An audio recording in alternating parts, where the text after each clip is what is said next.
lost corner lot play. Getting lost in a place that you've been before. It's this undefining, and it's this activation, and it's this corner of this place that you've been before. Realize it's a center, it's a sort of infinite centers, but it's also still a corner. I'm standing in a corner, I'm looking in corners. This way I can see two avenues, two directions at the same time. And the lot refers to discrete, finite places, like a parking lot, or a field, or a table, and playing with my body in a place that's not my body, but maybe it becomes my body, and it's blurring these definitions, and passing from one back to the other, and keeping it in this state of flux and wonder. That's what the title Lost Corner Lot Play refers to.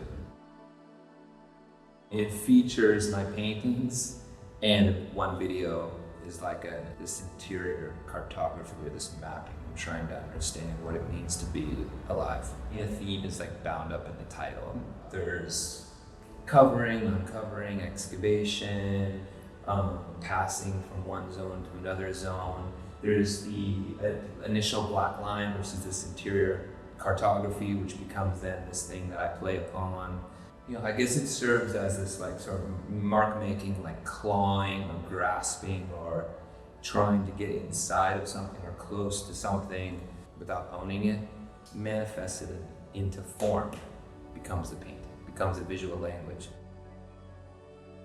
Distillation is when I can cut through and I can synthesize and find a center and get to like a place of like a zero place, like a place of nothing, a place of openness. It's also where you can take many things and then you can put them into one thing, whether it's like a line or a gesture or the energy and the frequencies of all of the information.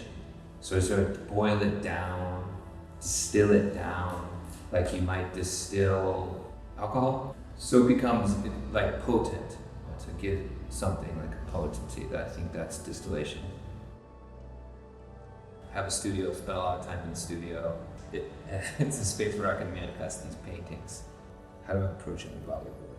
I think I approach it intuitively. Something maybe I've been thinking about for a couple years, 3, 4, 5, 6, 7 years, and rolling it around, mapping it, seeing how it works together with something else. I mean, it's a very personal practice. Sometimes it feels like I've done it before, but it's very personal, and I'm compelled. It's like compelled to do something. So the studio is set up to be able to allow to explore what's compelling me. Why did I choose canvas? I think that they're very different materials.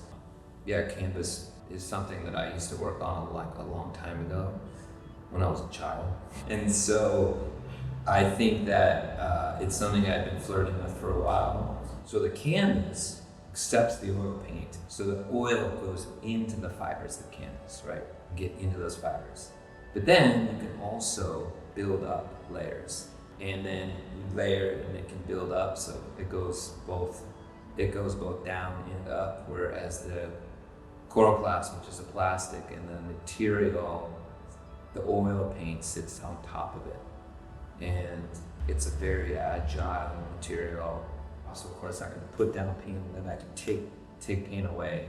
It has the vibrato of the board. If I push against it and rub it, it makes a sound, which is coincidentally a sound I sometimes make when I'm performing, moving my body. But it's always kind of resisting the oil paint. I don't know how it relates to the titles in the show, because the titles came from just this personal family adventure that I was on, and being in the mountains and sort of having mountain fever. So feeling the call of the river. So that's where those came from. There are locations, and I like to think about locations and I was discovering those places. But the colors, I can't say that the colors correspond. But if they do, then it's totally the universe is responsible for that.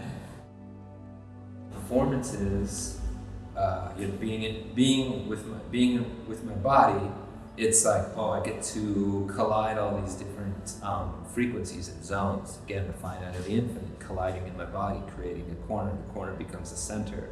And there's a real charge. It's ephemeral, it's immediate, it's like adventure. And being in a place with my body that's not my body, again, maybe it's my body. And it's like cultivating energy becomes like an engine, right? It's like woof, woof, woof. So it's like omnidirectional. It feels like the most authentic thing, and this belief that the painting can be a carrier for this type of energetic exchange, which is conceptual, emotional, spiritual, and like being with the painting, like being near the painting. That's the relationship.